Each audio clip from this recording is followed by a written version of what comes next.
What's up, everybody? It's May 24th, 2011, second vlog, whatever it is that you can do that we're going to be doing here. It's been an eventful month, I guess. Talk a little Socom, talk a little Welcome Back plan, and probably that'll about do it. Maybe a little bit of confrontation. So starting off, Socom 4. Well, the PSN's restored. I guess that's a good thing. Blessing and a curse a little bit, because we get to see now what the gameplay is. After all, we got about a day and a half before the outage, and I think a lot of people have had an opportunity to play it now, and there's definitely some well-deserved constructive criticisms about the game, and it really magnifies when Sony, as a publisher who owns the developer, kind of puts the screws to them and says, hey, you know what, you got to get this game out, and we've already pushed it back once, and we don't care if you're behind schedule, get the game out. And I kind of think that that's maybe what happened. A few things that they really should have had. Number one being a party system. How are you going to have a community-oriented game, a tactical game, where you're not just playing with randoms, you're playing with your clan mates? How are you going to have a game like that and make it virtually impossible to hook up with your friends? The quick play, the quick match, the matchmaking, all that crap that they were spinning us about. You'll forget about lobbies, no more meeting in East 10, and no more stagnant people waiting in rooms for games to start. On top of that, the minimum players to kick off a game is 8. Let's say I'm a small clan. Let's say I'm a 12-member clan.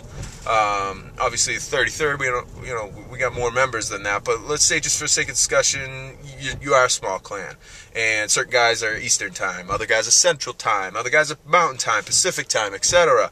If I'm two or three guys that get on the earlier side of that thing, say 8:30 p.m. Eastern Standard, and we can't just create a room and mess around with each other. We got to go play with a bunch of random idiots that have no teamwork, that don't care, that play their radio in the background or yell at their girlfriends or moms or whatever the case may be. So that's one thing that's gone now, and you got to have 8 people. So if you got 8 people to kick a room off, then great. Created room or whatever the case may be. So that's an issue. The gun mod system is an issue. There's no more level playing field. If there's some freaking, tween or teenager or whatever that can just sit and play this thing for all hours of the day, come on, buddy. If there's a teenager that can commit himself to 8 hours a day and gets all his stuff modded up to the wazoo, he has a competitive advantage against the rest of us that'll work at 40 hours a week, that maybe got kids like I do, and I know a lot of 33rd have, and there's no more level playing field. And they tweaked the beta, the mod system, the last phase of the beta, to where, I don't know, it seems like it takes 850 kills to get a damn scope, and there's no user-created ranked rooms, so, everybody wants to get their stuff modded right now, and they can't, and it's just, it's kind of a mess. Gameplay issue, user interface issues aside, the clan challenge system is mess. I read an entry over on therealsocom.com by Suck My Turban or Black Widow 88, and he made a really good point. He's like, if you do the clan challenge, don't challenge, be patient and wait for a clan to challenge you. That seems to be a nice way to kick off the clan challenge, whereas if you make a request and it's not reciprocated, the leader who created that challenge needs to leave and then be re-invited. It's just a big mess. Or if the leader leaves and everybody leaves, it's like you start from scratch, which is just foolish. So anyway, that's kind of some of the issues. The gameplay itself, not too bad. I mean, I've had enough Respawn to last me a lifetime. I can't believe Respawn is now standard, quote unquote, with a Socom title, but neither here nor there. Classic, the few times I've played it, has been a good experience. If you get a bunch of randoms that actually work with some teamwork. I've been doing the small medley where it's not as much of a, grenade fest. Oh, the grenades. Holy moly. Peyton Manning's and Tom Brady's galore, just hurling these things from spawn point to spawn point. The damn throwable PE4, C4 crapola. It's like a freaking, somebody referred to it as like a freaking low-level nuke. Thing. They blow it in the air near a bunch of guys. They're more effective, way more effective than a grenade, which I guess is realistic because after all, C4 would be more effective than grenade in real life. But I don't think there's too many special operations guys that are hurling C4. But I don't know. Neither here nor there. So moving on quickly, or as quickly as I can. The Welcome Back plan. They've offered up choice of 2 PSP games, 2 PlayStation 3 games. I mean, most of the games are greatest hits. You know what I mean? It's not like they're giving anything too crazy. They can't cut into the profits of any of these newer games like a Brink or an Infamous 2 or some of these games that are coming down. I wouldn't mind to see something else on there like the original Batman game. That game was. By all accounts, a critical and a gameplay success or whatnot. I've never played it. If it was on there, I would have scooped it up. The games are, I don't even know the games. They weren't memorable enough. I know LBP and, obviously the Infamous 2 and a couple other crap ones for the PS3 and Killzone Liberation and, I don't know. I'm in the car. I'm driving to work, so I don't have it in front of me. But it was nothing too crazy. PlayStation Plus, don't really care about that. I know I'm probably not the only one in that camp, but I don't really care so much about getting a free subscription to that. So welcome back.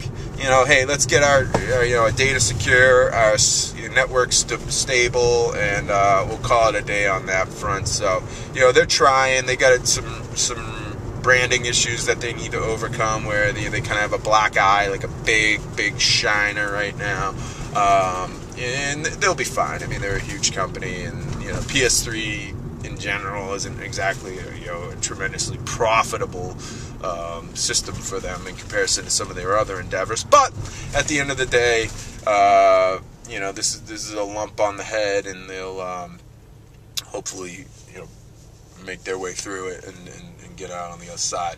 Lastly, there's been a lot of talks of at least within the 33rd. I don't want to say a lot. That might be an embellishment rather. But you kind of take for granted what you have until it's gone.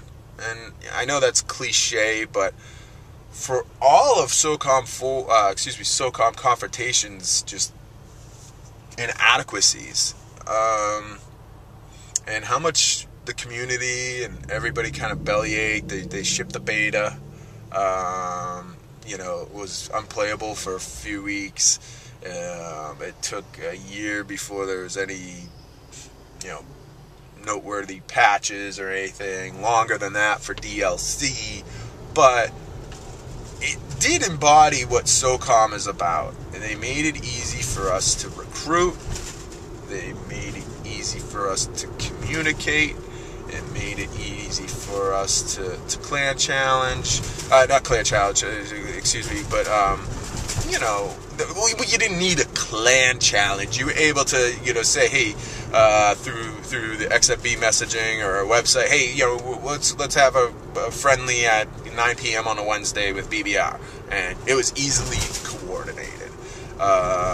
Was the game laggy at times? Of course. Was some of the maps get stale after a year and a half? Of course. But at the heart of hearts, it was a rewarding experience that was more focused on third-person tactical gameplay. Respawn was kind of almost like an afterthought. It was where they they threw it in. We used it as a warm-up, to kind of get yourself calibrated, and it was nice, but it wasn't the focus. You look at Socom 4, and it's a complete invert of what even Confrontation was. I mean, Slant 6 got annihilated by, gamers everywhere for just totally screwing up the Socom series. And in hindsight, what they have is a true representation of what I think the majority of the fan base really, kind of knows and loves, and about the series and about the title and all that. And it's a shame, and I think with some patches, provided the patches, see the light of day, 1.03 or something is addressing a whole bunch of shit that, frankly, most of it I don't really care about that much. Party system, I'm predicting now, party system, we'll be lucky if it's August 30th and we've seen party system, if we see it at all. That is the most tremendous Achilles heel of Socom 4. It's basically a travesty that this game shipped without a party system, and that they either waited so late in the development cycle to worry about it, or I don't know what their thought was. I don't know how they could ship this game without a party system. I really don't. And I know I'm not the only one. You go on the Sony boards, or even some clan sites that are out there, or, sites such as, where if you're looking for real kind of constructive criticism about the game, and some people who are truly passionate about the ins and outs of the game and what's happening with the game. I mean, the Sony boards have just turned into like escalating flame fanboy versus vet kind of rigmarole, or whatever you want to call it. If you really want a good site where there's some decent information, some good insight, and a lot of the key players of the Sony boards are over there, check out therealsocom.com.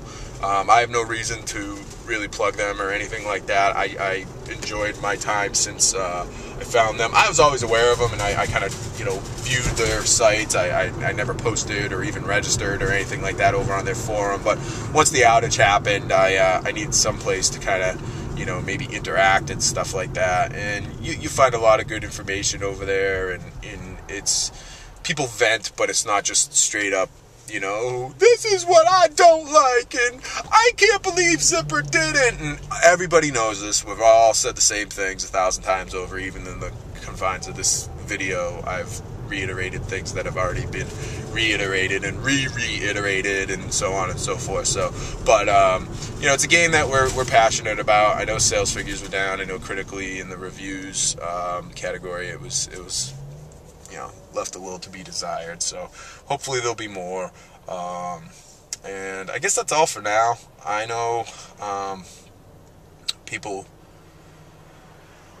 probably so desperately want to hear me sing again. I'm gonna hold out on that, spare you, and I don't know. I'll hopefully have another one of these in a week or so, and probably be on co-op.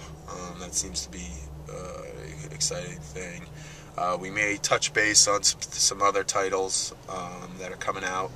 I know Paragon has something in the works, and we may even do something with we got a bunch of guys that have delved into the world of Minecraft, so we may have some Minecraft videos coming up too on the blog. But thanks for watching, thanks for supporting. If you like what you read and like what you see, and don't be shy to share our blog with fellow gamers or whatever the case may be. So hizzer, 33rd Brigade, and thanks for watching, and I'll see you when I see you. Peace.